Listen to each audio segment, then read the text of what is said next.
બાળકોનો મફત અને ફરજિયાત શિક્ષણનો અધિકાર 2009. તેમાં કુલ 7 પ્રકરણો છે.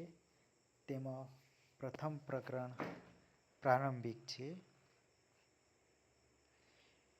જેમાં ટૂંકી સંજ્ઞા આરંભ અને વ્યાપ્તિનો સમાવેશ થાય છે.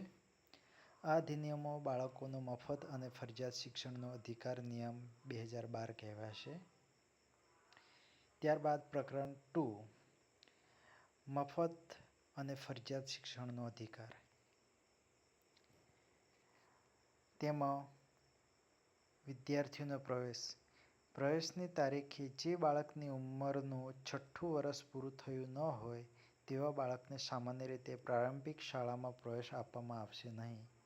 તેમ છતાં જો બાળક 5 વર્ષની ઉંમર પૂરી થયે પ્રવેશ મેળવવા માંગતું હોય તો તેને પ્રવેશ આપવામાં આવશે, પરંતુ તેને તે વર્ષના જૂન મહિનાની પહેલી તારીખે 5 વર્ષની ઉંમર પૂરી કરેલી હોવી જોઈએ.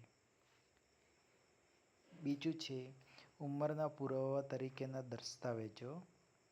જન્મ, મરણ અને લગ્ન સર્ટિફિકેટ અધિનિયમ 1986 હેઠળ જન્મનું પ્રમાણપત્ર પ્રાપ્ત ન હોય ત્યારે નીચે પૈકી કોઈ એક દસ્તાવેજ શાળામાં પ્રવેશ હેતુ માટે બાળકની ઉંમરના પુરાવા તરીકે ગણવામાં આવશે. હોસ્પિટલ સહાયક નર્સ અને મિડવાઇફ રજિસ્ટર રેકોર્ડ પરથી, આંગણવાડી રેકોર્ડ, માતાપિતા અથવા વાલીએ બાળકની ઉંમર અને સોગંદનામા મારફતે કરેલી જાહેરાત. પ્રવેશ માટે લંબાવેલી મુદત. પ્રવેશ માટે લંબાવેલી મુદત શાળાના શૈક્ષણિક વર્ષના આરંભની તારીખથી 6 મહિનાની રહેશે. પ્રવેશ માટે લંબાવેલી મુદત પછી બાળકને શાળામાં પ્રવેશ આપવામાં આવે ત્યારે તે અથવા તેણી શાળાના વડાએ નક્કી કર્યા પ્રમાણેની ખાસ તાલીમની મદદથી અભ્યાસ પૂરો કરવાને પાત્ર થશે.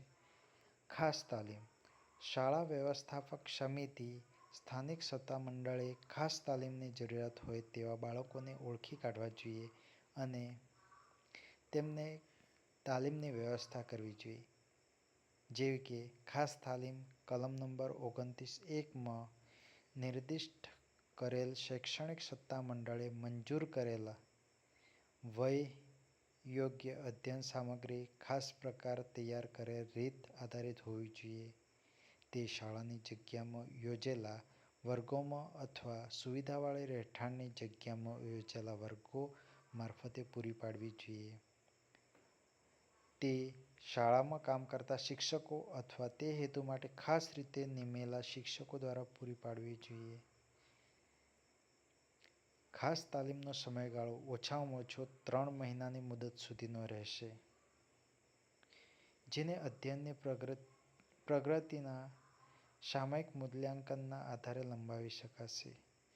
બાળકને ખાસ તાલીમ પછી તેની ઉંમર પ્રમાણેના અનુરૂપ ધોરણમાં દાખલ કરવામાં આવે તેનો/તેણીનો બાકીનો વર્ગ સાથે શૈક્ષણિક અને ભાવનાત્મક રીતે સફળતાપૂર્વક સમન્વય સાધવા માટે સક્ષમ બનાવવા શિક્ષક દ્વારા તેના/તેણીના ઉપર સતત ખાસ ધ્યાન આપવામાં આવશે.